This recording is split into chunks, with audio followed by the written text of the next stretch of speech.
Ladies and gentlemen, welcome to the new episode. Finally, we are on to something which is on to nothing. రండి రండి రండి రండి चुप साली।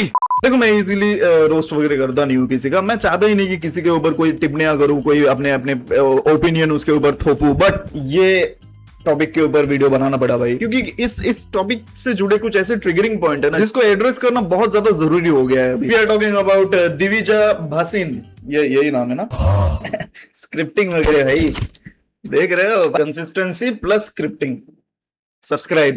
मैं सोच रहा था कि ये टिपिकल वही कोई तो इंडियन फेमिनिस्ट है जो अपना फेमिनिज्म बढ़ाने के लिए एक अलग कुछ करने की कोशिश कर रहे हैं, और दो चार लोग इन्फ्लुएंस हो गए हैं भाई। बट लिटरली कुछ ऐसे इंसान हैं मेरे टच में जो बायो में ये लिख रहे हैं। पहले तो हम समझ लेते हैं कि ये जो एक मूवमेंट है ये दिविजा ने किया क्यों। पब्लिसिटी इज पब्लिसिटी भाई, वो नेगेटिव में हो या पॉजिटिव में। थेरेपिस्ट और साइकोलॉजिस्ट के मार्केट में ढिंचैक पूजा, तो ये वर्ड जो बहुत से नामर्दों के लिए उनका एक कमबैक है। जो लड़की शायद अपने लिमिट से ऊपर जा रही हो उनके नजरिए में, जो लड़की इंडिपेंडेंट हो, जो लड़की कॉन्फिडेंट हो, जो लड़की जो चाहे वो पहने, और उस वर्ड को उनके साथ एसोसिएट करने के बाद वो खुद अलग ही कुछ चौड़ में रहते हैं। फर्स्ट ऑफ वेरी ऑल, अगर आप के लाइफ में कोई ऐसा इंसान है जो बिना मतलब का, बिना कॉन्टेक्स्ट का, बिना कुछ सोचे समझे इस वर्ड को यूज कर रहा है आपके ऊपर, you should cut him of. Literally नहीं, अपनी लाइफ से कट ऑफ कर लो भाई। अब इंडियाज गॉट लेटेंट को ही ले लो। शो ठीक था, शो में कोई खराबी नहीं थी, but the intent of Ranbir Allahbadia with that creepy joke was wrong. But वही एक एपिसोड की हूँ, क्योंकि इंटेंट बिना सर पैर के, बिना तुक के कुछ भी बोलोगे तो वो चीज ऑफेंसिव ही ली जाएगी। ये सेम मोटिव हैशटैग प्राउड बिना किसी सर पैर के, बिना किसी एक्सप्लेनेशन से चालू कर दिया होता, और बहुत सारे लोग, बहुत सारे औरतें, बहुत सारे लड़कियां इससे इन्फ्लुएंस होकर अपने बायो में प्राउड लिखने लगते, तो फिर इसका भी कोई तुक नहीं होता। अभी तक मेरे ख्याल से दिविजा जी भी कैंसिल आउट हो चुकी होती, बहुत से पॉलिटिशियंस पीछे पड़ जाते, और ये टाइम भी बहुत अच्छा है पॉलिटिशियंस पीछे पड़ने का, क्योंकि पॉलिटिशियंस को अपना चेहरा छुपाने के लिए बहुत अच्छा सब्जेक्ट मिल जाता लोगों का ध्यान भटकाने के लिए।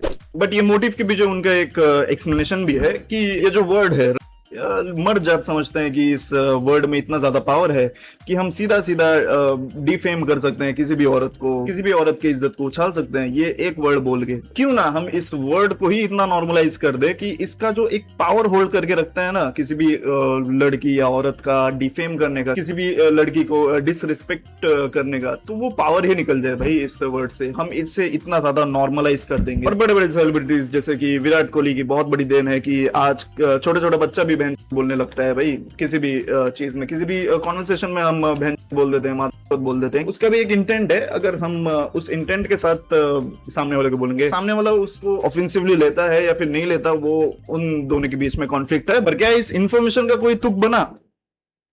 नहीं, बिल्कुल भी नहीं। क्योंकि अगर आप अपने बायो में ये लिख सकते हैं प्राउड, तो फिर अपना रेट भी डिसाइड कर लो। अगर चार लोगों के बीच में अगर दिविजा जी कहीं जाए, या फिर यूट्यूब फैन फेस में मिले, या फिर किसी इंस्टाग्राम के इन्फ्लुएंसर के फेस में मिले, और कोई जाकर बोल दे कि आपका रेट भी बता दो, तो क्या दिविजा जी उसके ऊपर एक्शन लेंगी या फिर नहीं लेंगी? अगर मैं ही इस टॉपिक पर वीडियो बना रहा हूं, तो फिर क्या मेरे ऊपर कोई एक्शन लिया जाएगा कि नहीं लिया जाएगा?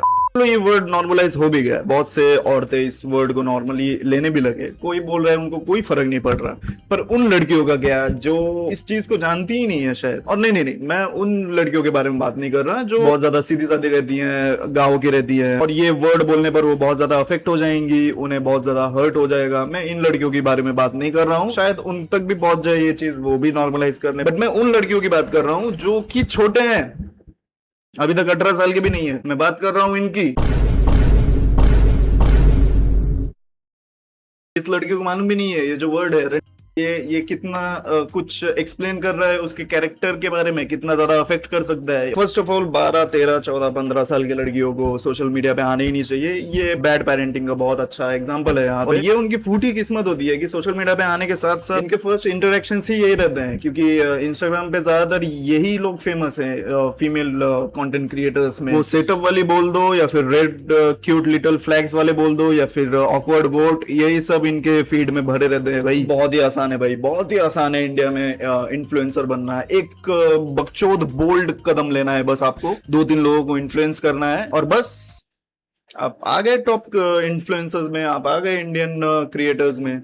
और सपोर्टर्स तो ये भी बोल रहे हैं कि bro she doesn't mean it, she is on to some परिवर्तन, तो she is on to nothing भाई, she is on to nothing. और अगर अच्छे से देखा जाए तो she is on to cocaine. This point मुझे दिविजा और सुनील बाल का एक फेस ऑफ चाहिए भाई। सोचो, एक तरफ एक ऐसा आदमी जिसके सामने अगर तुमने अपने कंटेंट में गाली दी तो वो तुम्हें गाली देगा, और एक तरफ एक ऐसी औरत जिसके सामने तुमने गाली दी तो वो गाली वो अपने कंटेंट में यूज करेगी। Ultimate infinite loop.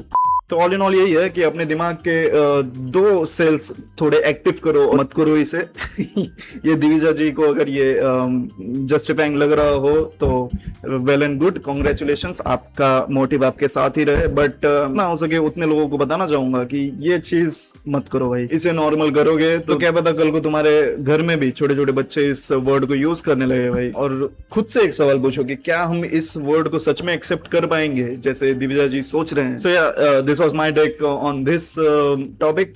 अगर तुमको ये वीडियो इंफॉर्मेटिव या फिर जस्टिफाइंग या फिर कुछ भी अच्छा लगा हो तो प्लीज सब्सक्राइब। मिलते हैं अगले वीडियो में, बाय, टेक केयर।